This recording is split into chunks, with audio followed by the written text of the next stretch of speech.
Well, it's that time of the offseason again. The national media in Vegas believe Texas is in line to win the league. I'm excited about this year's squad and their potential, but football is more complicated than just names on a roster. There's other factors that are crucial to winning games. So let's sift through the Kool-Aid and the rat poison to decipher the big questions Texas still needs to answer to be a real contender this season. Without further ado, let's get into it. Question 1. Will Quinn Ewers' progress be enough? We have a returning quarterback in Quinn Ewers with NFL tangibles, and returning quarterbacks are generally a good indicator of better offensive performance. But Quinn has to be more than just good to make a run. Last year, you saw the high highs and low lows, but how much can he change in a single offseason? Can he bring his floor way up while keeping that ceiling high and intact? We need a high completion rate and no head scratching performances, and it's obtainable. But beyond his maturing and understanding of the offense, Sark needs to help him along this journey. Texas has one of the best receiving rooms in the country, and it's wild looking how Sark has turned this room around in just 2 years. There's experience and NFL players throughout the depth chart. Xavier Worthy, Jordan Whittington, A.D. Mitchell, Isaiah Nayer, Casey Kane, and the two young guns in Jonte Cook and DeAndre Moore provide Sarkisian and Quinn with a multitude of outlets to generate points. But on the flip side, Sark is weird about his receiver rooms. He doesn't like to rotate. So depth and varied skill sets won't be fully maximized if Sark doesn't let them on the field in regular intervals. I hope this philosophy can be adapted given the current circumstance. And we're going to need to lean on that pass game, because the run game is anything but set in stone.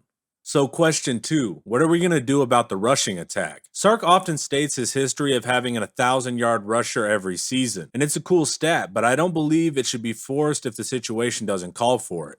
We lost 2 NFL running backs, and one of them being a generational talent in Bijan.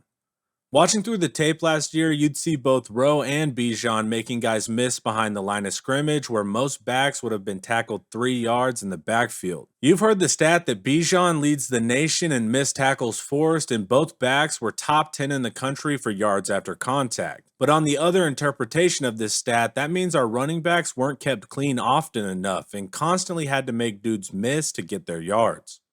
We were lucky to have such skilled guys save us in a few close games as well.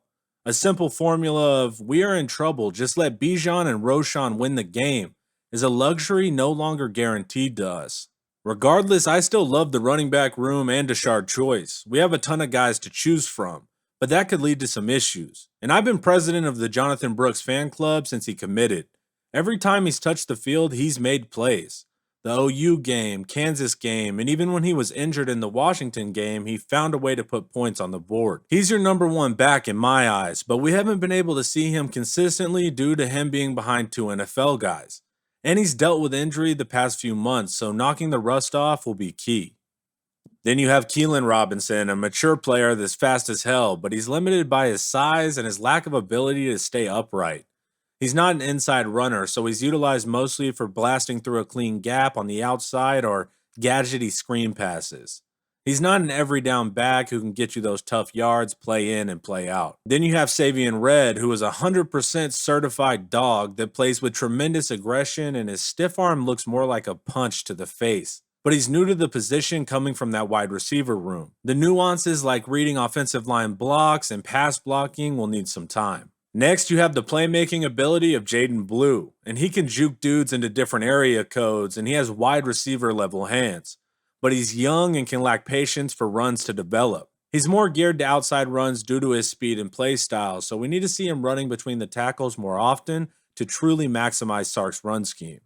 Then finally, you have the top running back in the country out of the 23 class, Cedric Baxter.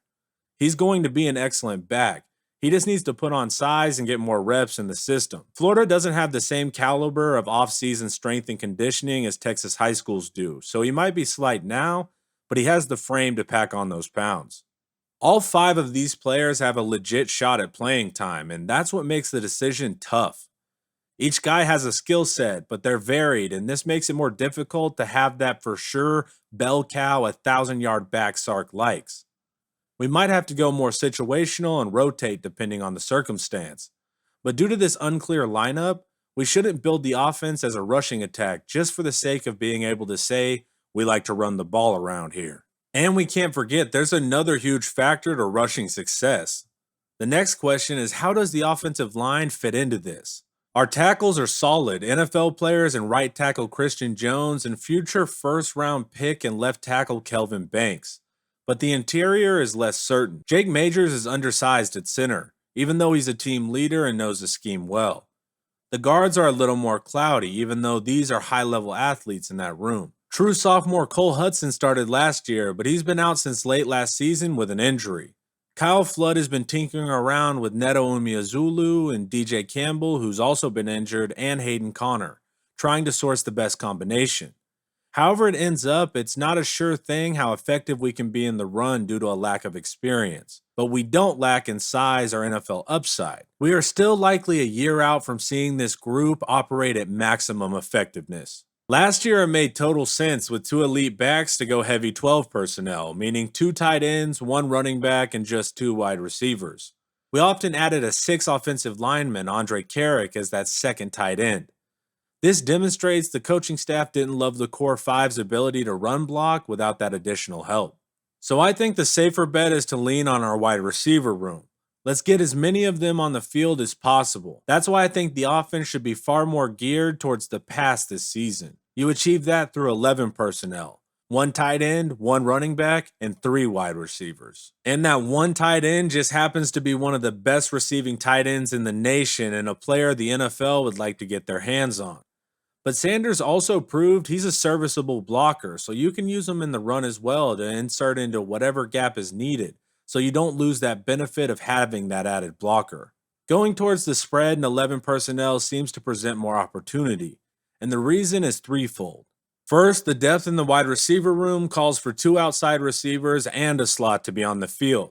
This allows our depth more opportunity to come in throughout the game as well. On top of that, the receivers have more opportunities for different route combinations. Second, Quinn can see the field better when everything isn't so condensed. Sark's style of tighter formations and bunched receivers is a pain on defenses, but it's also hard for a less experienced quarterback to decipher. Spreading the receivers out gives Quinn more time pre-snap to get a clear picture of the defense and utilize better decision making. Third, it can benefit the run game. By not having 2 tight ends, it forces nickels and linebackers out of the box, allowing more space between the tackles for running lanes.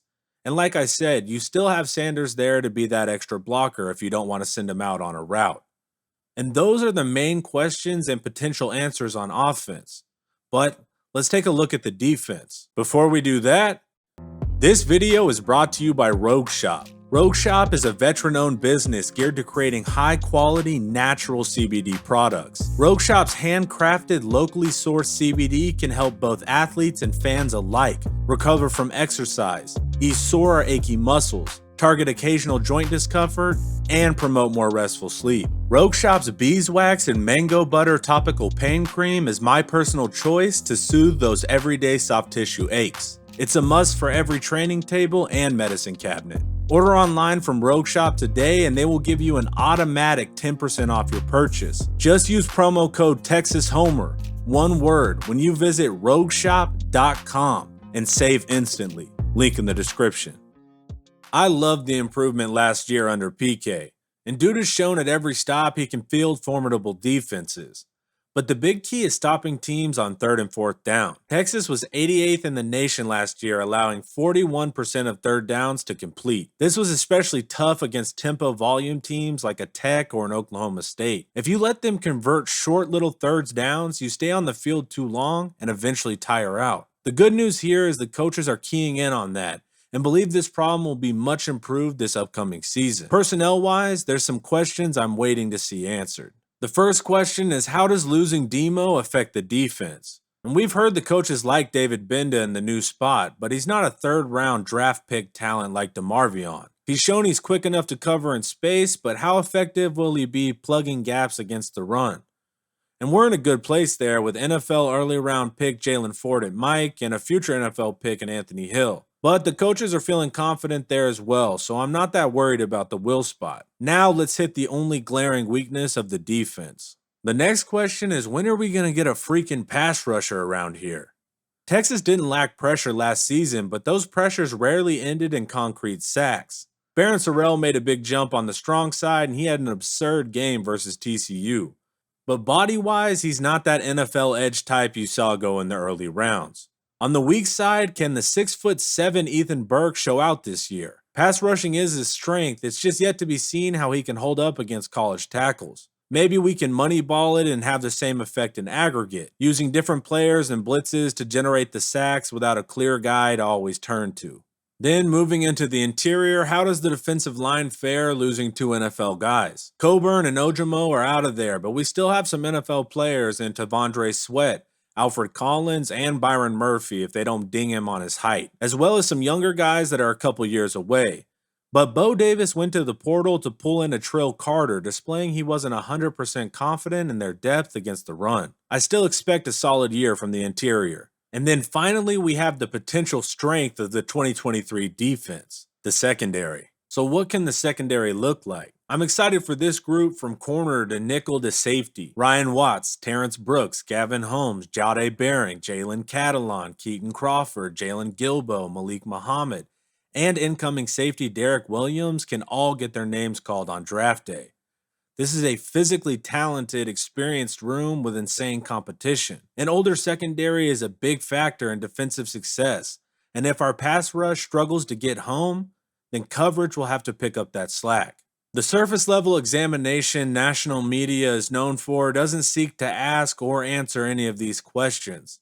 They are simply taking into account how many names they know on the roster as the barometer of future success. But I gotta say, I don't think the surface level look leads to the wrong conclusion as it has in the past decade. There isn't a game on this roster that isn't winnable. We have a returning starting NFL quarterback, we just don't know which round.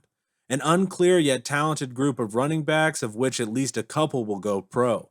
A young but physically gifted offensive line that could produce several NFL players. A top 3 receiver room in the nation with a bunch of NFL guys, and a top NFL tight end talent. On defense, we have NFL corners, NFL nickels, and a couple of NFL safeties. An NFL middle linebacker, and 2 to 3 NFL interior defensive linemen, with the only glaring question mark being that at the edge spot. But we do have young guys there that can develop into pro players in the coming seasons. The talent is there, and most important, the talent is there at the right positions. The ultimate question can only be answered by Sark. He's an elite game planner and script writer. Sark has a knack for getting up on teams early, but then things can break down far too often. I want to see Sark improve his play calling in the second half and be willing to adapt based on the character of the game. If Quinn is off, don't spam downfield throws to Worthy. If the run game is getting shut down on the inside, lean on Quinn with quicker, higher completion percentage throws. That ability to ebb and flow was the difference in the losses last year. But we did see Sark focus more heavily on the pass versus UW when our run game was entirely shut down, and that was promising. On the defensive side, PK can clamp down in the red zone, but I'd like to see less movement of opposing offenses between the 20s. With this group, we have a better shot at playing more man, limiting the chances of short third down completions extending drives so often. But even with all these questions, I believe other teams still have a lot more to answer for, and the early returns are solid. So I'd advise you to go ahead and have a sip of that Kool-Aid, and even a sizable portion of the rat poison, because there's a real opportunity for Texas to win the league and get a postseason win. These are the questions yet to be answered, so let's see if this group can respond. Thanks for hanging out. Watch some more of my videos here, and don't forget to like, subscribe, and share if you want to support quality Texas content. As always, hook 'em.